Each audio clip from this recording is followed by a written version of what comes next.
अब हम dipole moment का एप्लीकेशन देखते हैं सीस और ट्रांसफॉर्म के अंदर, ठीक है। जैसे हमारे पास एग्जांपल है 1,2 डाइक्लोरो, डाइक्लोरो क्या है, इथेन है, हाँ इथेन है, ठीक है। तो इसके अंदर हम क्या करते हैं, सीस और ट्रांसफॉर्म फॉर्म का फॉर्मेशन करते हैं। तो देखो यार, ये क्या करेंगे, ये ज्योमेट्रिकल आइसोमरिज्म शो करते हैं। देखो ज्योमेट्रिकल आइसोमरिज्म कब शो करता है, जब किसी कार्बन चेन के अंदर कोई कार्बन क्या हो, डबल बॉन्डेड हो, मतलब क्या, उसका हाइब्रिडाइजेशन sp2 हो, इसका भी sp2 होगा।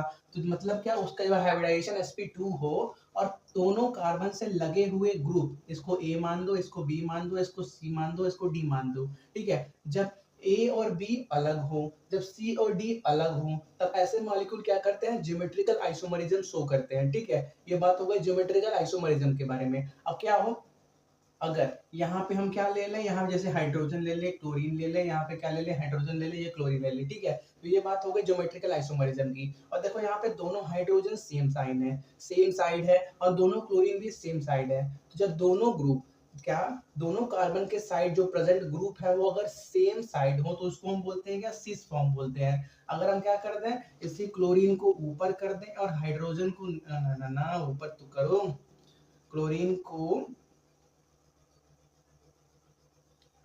ठीक ठीक ठीक, ऊपर कर दें और हाइड्रोजन को नीचे कर दें, तो देखो यहाँ पे क्लोरीन, यहाँ पे क्लोरीन, यहाँ पे हाइड्रोजन, यहाँ पे हाइड्रोजन, यहाँ पे जब क्या हो, दोनों कार्बन के अगल बगल प्रेजेंट जो ग्रुप है, सेम ग्रुप अपोजिट साइड लग जाए। देखो हाइड्रोजन और हाइड्रोजन अपोजिट साइड है, ये क्लोरीन अपोजिट साइड है, तो ऐसे फॉर्म को हम बोलते हैं ट्रांसफॉर्म, ठीक है। तो हम देखेंगे डाइपोल मोमेंट सीस और ट्रांसफॉर्म के अंदर, ठीक है। पहले इसको थोड़ा सा रफ कर देते हैं। ज्योमेट्रिकल आइसोमरिज्म आई होप आपको क्लियर होगा पहले से ही, ठीक है। चलो, तो उसकी ज्यादा हमको बात करनी नहीं है, हमारे पास पहले सी डबल बॉन्ड सी है, और उससे पहले क्या कर लेते हैं, यहाँ पे हाइड्रोजन, यहाँ पे क्लोरीन, यहाँ पे क्लोरीन, यहाँ पे हाइड्रोजन। तो देखो सेम ग्रुप सेम साइड है, तो इसको हम क्या बोलते हैं, सिस फॉर्म, ठीक है। अगर हम क्या करें, सी डबल बॉन्ड सी, यहाँ पे हाइड्रोजन, यहाँ पे हाइड्रोजन कर दे, यहाँ पे क्लोरीन, यहाँ पे क्लोरीन, तो देखो सेम ग्रुप अपोजिट साइड है, तो इसको हम क्या बोलते हैं, इसको हम बोलते हैं ट्रांसफॉर्म, ठीक है। तो ये हो गया। अब बात करते हैं डाइपोल मोमेंट के बारे में, ठीक है। तो पहले इसकी बात करते हैं। तो देखो यहाँ पे कार्बन है, हाइड्रोजन है, तो हाइड्रोजन के मुकाबले कार्बन का इलेक्ट्रोनेगेटिविटी ज्यादा है, तो डाइपोल मोमेंट का डायरेक्शन ये बनेगा, हो गया। अब इसकी बात करते हैं, इस हाइड्रोजन की और इस कार्बन की, ठीक है। तो देखो इसमें भी क्या होगा, इस डायरेक्शन में क्या होगा, आपको डाइपोल मोमेंट का डायरेक्शन बनेगा। अब इस कार्बन और क्लोरीन की बात करें, तो इसमें क्लोरीन का इलेक्ट्रोनेगेटिविटी ज्यादा है, तो यहाँ पे डाइपोल मोमेंट का ये डायरेक्शन बनेगा। और इनकी बात करें, तो क्लोरीन का यहाँ भी इलेक्ट्रोनेगेटिविटी ज्यादा है, तो इस डायरेक्शन में डाइपोल मोमेंट बनेगा, ठीक है।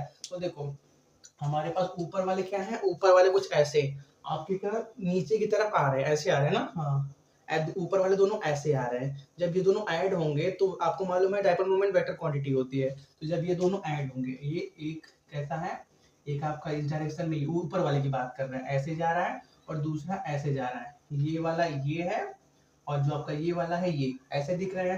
तो क्या होगा, इनको जब आप वेक्टर लॉ से ऐड करोगे, तो इनके रिजल्टेंट क्या होगा, इनके बीच से निकलेगा, रिजल्टेंट इनके बीच से निकलेगा, तो ये दोनों हट गए, इनका रिजल्टेंट यहाँ पे नीचे की डायरेक्शन में दिख रहा है। और देखो जब ये दोनों को भी आप क्या करोगे, ऐड करोगे वेक्टर लॉ से, तो वो भी क्या होंगे, वो भी वेक्टर लॉ से ही ऐड होंगे, और उनका रिजल्टेंट भी बीच से निकलेगा, मतलब उनका रिजल्टेंट भी यहाँ बीच से निकला, तो ये दोनों और हट गए। अब देखो ये जो नए रिजल्टेंट डाइपोल मोमेंट के डायरेक्शन हमको मिले हैं, वो दोनों एक सेम साइड है, मतलब उनका डायरेक्शन सेम साइड है।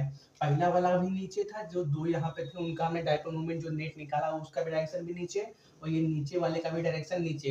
तो ओवरऑल जब आप इनको ऐड करोगे, तो आपके पास डाइपोल मोमेंट का कुछ वैल्यू आएगा। तो देखो जितने भी ज्योमेट्रिकल आइसोमरिज्म की बात करें, जितने भी सिस फॉर्म होते हैं, तो मैक्सिमम सिस फॉर्म का जो आपका डाइपोल मोमेंट होता है नॉट इक्वल टू जीरो होता है, ठीक है। ये इनकी बात हो गई। इनकी अभी थोड़ी देर बाद बात करते हैं, ठीक है। जैसे हमारे पास बुक में इसका वैल्यू दिया हुआ है कि जो आपका इसका सिस फॉर्म है 1,2 डाइक्लोरोइथेन का, इसका डाइपोल मोमेंट का वैल्यू आपके पास होता है 1.89 डी बाई, ठीक है, डी बाई, डाइपोल मोमेंट का यूनिट होता है डी बाई, ठीक है। अब इसकी बात करते हैं, तो देखो इसमें कार्बन हाइड्रोजन, तो हाइड्रोजन के मुकाबले कार्बन का इलेक्ट्रोनेगेटिविटी ज्यादा, तो इस डायरेक्शन में क्या बना, आपका डाइपोल मोमेंट का डायरेक्शन बना, ठीक है, इस डायरेक्शन में बन गया, ठीक है। अब इसकी इसकी बात करें तो क्या होगा, यहाँ पे हाइड्रोजन, यहाँ पे कार्बन, तो इस डायरेक्शन में डायपोल मोमेंट का डायरेक्शन बनेगा। और कार्बन क्लोरीन है तो इस डायरेक्शन में डायपोल मोमेंट का डायरेक्शन बनेगा।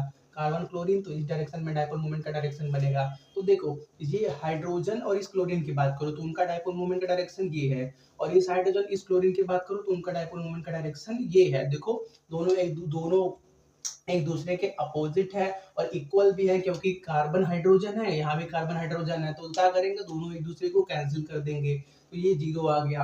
अब यहाँ पे देखो, यहाँ पे कार्बन से क्लोरीन, यहाँ पे कार्बन से क्लोरीन, ये देखो कहाँ दिखा है, हाँ यहाँ पे देखो, पहला ये वाला क्या हो रहा है, नीचे की तरफ आ रहा है, और ये वाला क्या हो रहा है, ऊपर की तरफ जा रहा है। दोनों देखो एक दूसरे के अपोजिट है और इक्वल भी है, तो ये भी क्या करेंगे, ये दोनों एक दूसरे को कैंसिल करके ओवरऑल जो आपका म्यू नेट आएगा ट्रांसफॉर्म के लिए वो जीरो आता है, ठीक है। तो जितने भी ज्योमेट्रिकल आइसोमरिज्म होते हैं तो उनमें उनमें सिस फॉर्म का डायपोल मोमेंट कभी भी जीरो नहीं होता, लेकिन ट्रांस फॉर्म का डायपोल मोमेंट हमेशा क्या होता है, जीरो होता है, ठीक है। इनको नोट कर लो।